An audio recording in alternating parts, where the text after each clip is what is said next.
اکبر. شیخ آپ نے حضرت یوسف علیہ السلام کی بھی سٹوری اس کا تذکرہ کیا تو اس میں ایک اور بڑی خوبصورت بات پتہ لگتی ہے کہ یوسف علیہ السلام کا جو رویہ تھا اپنے بھائیوں کے حوالے سے کہ یوسف علیہ السلام نے بھی انہیں معاف کیا. تو کسی کو معاف کرنے کا کیا حدیث میں ہمیں قرآن و حدیث میں ہمیں اس کے جو ہے وہ کیا وہ ملتے ہیں فضیلت؟ سبحان اللہ. دیکھیں آپ نا اس کو ایک اور واقعے کے ساتھ اٹیچ کر لیں جی کہ جب واقعہ افک ہوا ہے نا حضرت عائشہ صدیقہ رضی اللہ تعالیٰ عنہ پر بہتان لگا تو اس میں جو لوگ انوالو تھے اس میں ایک مصطح بن اساسہ تھا. جی جی. اور مصطح بن اساسہ ان لوگوں میں سے تھا جن کا وظیفہ حضرت ابوبکر صدیق رضی اللہ تعالیٰ نے مقرر کیا. ایسے اب حضرت ابوبکر صدیق رضی اللہ تعالیٰ نے طے کر لیا کہ جب اللہ تعالیٰ نے قرآن میں حضرت عائشہ کی برات نازل فرما دی حضرت عائشہ رضی اللہ تعالیٰ عنہ کی تو حضرت ابوبکر صدیق رضی اللہ تعالیٰ نے طے کر لیا کہ آئندہ میں مصطح کو وظیفہ نہیں دوں گا. اللہ اکبر. تو اللہ تعالیٰ نے قرآن میں یہ فرمایا کہ کیا تم یہ نہیں چاہتے کہ اللہ تمہیں معاف کر دے؟ اللہ اکبر. اگر تم یہ چاہتے ہو کہ اللہ تمہیں معاف کر دے تو پھر اللہ کے بندوں کو بھی معاف کر دو. Simple is that. کیا بات. جب اللہ کے بندوں کو معاف کرو گے تو پھر اللہ سے معافی کی توقع رکھو. کیا بات. اور اگر آپ اللہ کے بندوں کو معاف نہیں کرتے تو پھر اللہ سے کیا توقع رکھتے ہو کہ اللہ تعالیٰ تمہیں معاف کرے؟ سبحان اللہ. تو یہ تو اصول ہے سیدھا سادہ سا کہ آپ لوگوں کو معافی دیتے رہیں گے تو اس سے ہمارے ایک استاد محترم کہا کرتے تھے کہ جب آدمی صبح گھر سے نکلے نا تو اس کو دونوں جیبیں معافیوں سے بھر کے نکلنا چاہیے. ایک جیب وہ جس میں معافیاں دینی ہیں اور ایک جیب وہ جس میں معافیاں مانگنی ہے.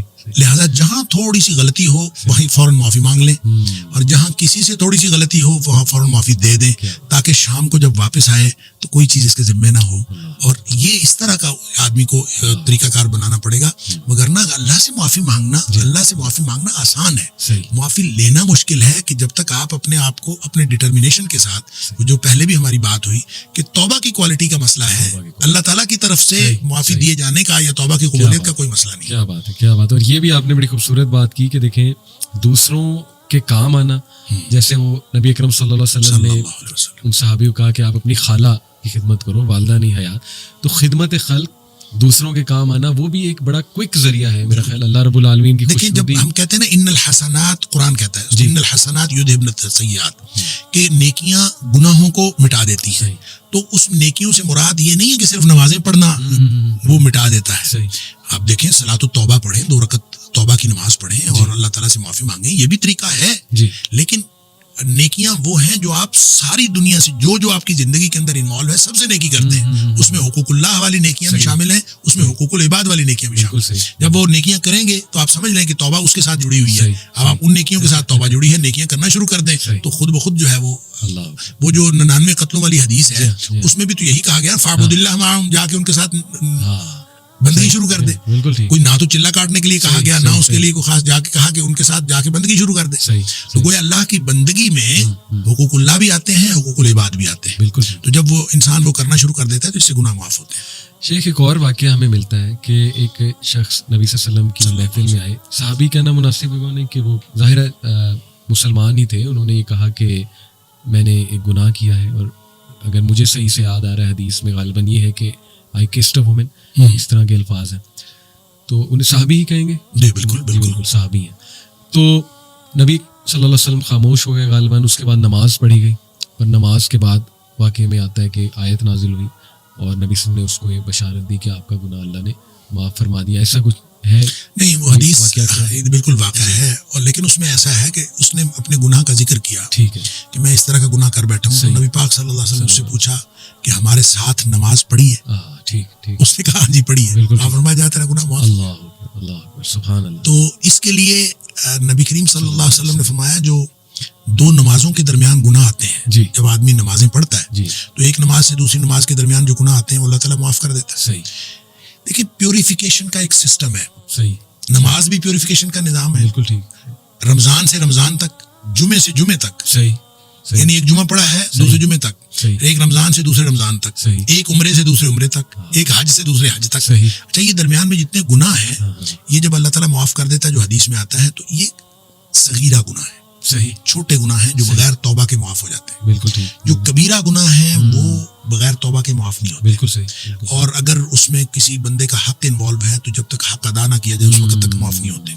لیکن صغیرہ گناہ جو چھوٹے چھوٹے گناہ ہیں یہ معاف ہو جاتے ہیں. لہٰذا جب کبھی بھی بات کی جاتی ہے کہ نماز سے یا روزہ رکھنے سے گناہ معاف ہو گئے اور درمیان میں آنے والے گناہ معاف ہو گئے تو ان گناہوں کا تعلق صغیرہ گناہوں سے. اور ویسے بھی اللہ تعالیٰ نے سورہ نساء کے اندر اور اس کے علاوہ آگے جا کے 28ویں پارے میں اللہ تعالیٰ نے 2 جگہ پہ کم از کم قرآن میں یہ فرمایا ہے کہ چھوٹے چھوٹے گناہ جو ہیں ہم تمہارے ویسے ہی معاف کر دیں گے. تم بڑے گناہوں سے تو بچو, بڑے گناہوں سے تم بچ جاؤ, چھوٹے گناہ ہم تو تمہارے ویسے ہی معاف کر دیں. اس لیے یہ تو ایک بڑا شاندار سسٹم ہے, پیوریفیکیشن کا نظام ہے. اب دیکھیں یہ کیسی کیپیسٹی ہے اور کیسی گنجائش ہے جو ہمارے لیے واپسی کا رستہ رکھا ہے. اور یہ ایسے نہیں ہے, میں یہ کہا کرتا ہوں کہ یہ رحمت للعالمین کا انتخاب ہے اور اللہ کی رحمت ہے جو دروازہ ہمارے لیے توبہ کا کھلا ہے. اور اس کی بھی تفصیل نبی پاک صلی اللہ علیہ وسلم نے بتائی کہ ایک دفعہ کفار مکہ نے نبی کریم صلی اللہ علیہ وسلم سے یہ خواہش کی تھی کہ آپ نہ اللہ سے دعا کریں کہ یہ صفا کی پہاڑی سونے کی بن جائے. اچھا, اگر یہ پہاڑی سونے کی بن گئی نا تو ہم سارے مسلمان ہو جائیں گے. صحیح. اب نبی پاک صلی اللہ علیہ وسلم کا تو یہی مطمع نظر ہوتا تھا کہ سب لوگ جو ہیں جہنم سے بچ کر جنت میں جانے والے بن گئے. لہٰذا آپ نے فوراً اللہ سے دعا کر دی کہ یا اللہ صفا کی پہاڑی سونے کی بنا دے. اس پر پھر ایک فرشتہ آیا. اچھا. اور فرشتہ آیا اور اس نے آ کے نبی کریم صلی اللہ علیہ وسلم سے کہا کہ ان اللہ تعالیٰ یقرأک السلام, اللہ تعالیٰ آپ کو سلام کہتے ہیں. ویقول لک, اور اللہ تعالیٰ آپ سے یہ کہتے ہیں کہ اے حبیب صلی اللہ علیہ وسلم اگر آپ چاہتے ہیں, ان شئتا, اگر آپ چاہتے ہیں تو اصبحت لهم الصفا ذهبا, تو میں یہ صفا کی پہاڑی سونے کی بنا دیتا ہوں. اگر آپ یہی چاہتے ہیں تو بن جائے گی, کوئی مسئلہ نہیں. لیکن ایک بات یاد رکھیں, فمن کفر منہم, سونے کی پہاڑی بن جانے کے بعد بھی اگر کسی نے کفر کیا, عذبتہ لا اعذبہ احد من العالمین, تو اس کو میں وہ عذاب کروں گا جو میں نے جہنم میں کبھی عذاب نہیں کیا. یعنی معجزہ مانگ کر لینے کے بعد پھر بھی اگر کوئی شخص ایمان نہ لائے تو پھر اس کے اوپر تو شدید ترین عذاب آتا ہے. ایک بات, دوسرا آپشن دیا اللہ تعالیٰ نے, اور اللہ تعالیٰ دوسرا آپشن یہ دیتا ہے وَإِن شِئْتَ, اے حبیب صلی اللہ علیہ وسلم اگر آپ چاہیں تو پھر یہ سونے کی پہاڑی نہ لیں.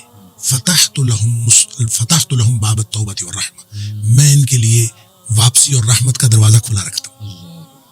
نبی کریم صلی اللہ علیہ وسلم فرماتے ہیں قلت بلا باب التوبۃ والرحمہ, اللہ میری امت کے لیے واپسی اور رحمت کا دروازہ کھلا رکھتا.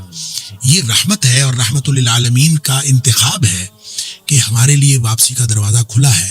اور واپسی کس وقت کرنی ہے, کب کرنی ہے, اللہ کی طرف سے دیر نہیں ہے, یہ دیر ہماری طرف سے ہے. تو پھر اس میں ہوپلیسنس کیسی, مایوسی کیسی, اللہ کی طرف سے تو ہماری موت سے پہلے یہ دروازہ کھلا ہے اور ہم کسی بھی وقت اس کو استعمال کر سکتے ہیں. نہیں اگر اس کو استعمال کر رہے اس آپشن کو تو ہم نہیں استعمال کر رہے, اللہ کی طرف سے کوئی دیر نہیں ہے.